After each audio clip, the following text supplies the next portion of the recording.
Hello friends, welcome back to my channel legal help in Hindi. Friends, आज के इस video में हम नए रेंट लॉ के बारे में बात करने वाले हैं, जो कि हाल ही में कैबिनेट के द्वारा मंजूरी दी गई है। तो अब से किराएदारों के नए कानून के मुताबिक प्रॉपर्टी को किराए पर देने से पहले आपको 10 बातों को ध्यान में रखना बहुत ज़रूरी होगा, और ये किराएदार और मकान मालिक दोनों के ही हित की बात करता है।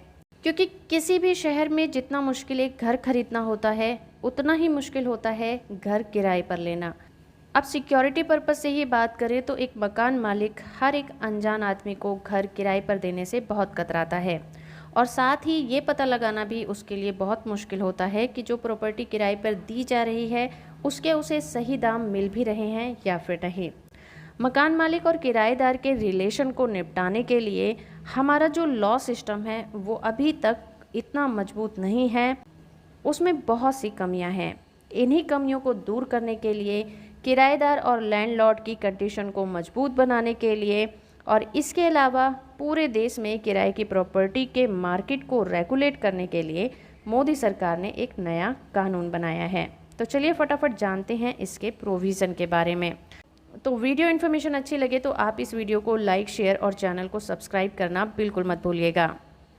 इस एक्ट के अनुसार जिला स्तर पर एक रेंट अथॉरिटी बनाई जाएगी, जो कि रेरा एक्ट की तर्ज पर होगी। अगर मकान मालिक और किराएदार रेंट एग्रीमेंट कर लेते हैं तो उन्हें इस अथॉरिटी के सामने पेश होना होगा, और ये अथॉरिटी रेंट से रिलेटेड डाटा अपनी वेबसाइट पर भी रखेगी। दोनों पार्टीज़ के बीच रेंट एग्रीमेंट होता है तो वो 2 महीने के अंदर रेंट अथॉरिटी के सामने पेश होंगे। इस नए एक्ट के मुताबिक किराएदार घर खाली करने से पहले 1 मंथ पहले मकान मालिक को नोटिस देगा कि उसे घर खाली करना है। इसके अलावा एक किराएदार किराए पर ली हुई प्रॉपर्टी को मकान मालिक से पूछे बिना सबलेट यानी कि दोबारा से किराए पर नहीं दे सकेगा। इसके लिए उसे मकान मालिक से इजाज़त लेनी होगी। तीसरा पॉइंट कहता है कि लैंडलॉर्ड ने जब एक बार अपनी प्रॉपर्टी किराए पर दे दी है तो वो बिना सूचना के वो किराएदार के घर में नहीं घुस सकेगा। अगर उसे घर की मरम्मत करानी है या फिर घर का मुआयना करना है तो वो 24 घंटे पहले किराएदार से एक लिखित एडवांस नोटिस देगा और उसके बाद ही घर में एंटर करेगा। तो ये पॉइंट पूरी तरह से किराएदार के हक में है। नए एक्ट के मुताबिक अगर मकान मालिक बिल्डिंग की मरम्मत कराता है और बिल्डिंग को पहले से अच्छा और सहूलियत के मुताबिक बना देता है तो मकान मालिक को ये हक होगा कि वो किराए को बढ़ा सकता है। लेकिन दूसरी तरफ अगर बिल्डिंग की हालत पहले से ख़राब हो रही है और मकान मालिक उसे ठीक कराने की कंडीशन में नहीं है तो किराएदार को ये हक होगा कि वो अपना किराया कम करवा सकता है। नए एक्ट के मुताबिक अगर किराएदार टाइम पर किराया नहीं देता है या लगातार वो किराया नहीं देता तो रेंट एग्रीमेंट होने के बावजूद भी किराएदार से घर खाली कराया जा सकता है।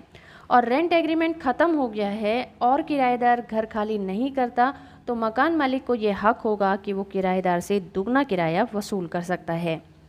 एक बार जब मकान किराए पर दे दिया जाता है तो उसके बाद अगर किराएदार की मौत हो जाती है तो एग्रीमेंट वहीं पर ख़त्म माना जाएगा।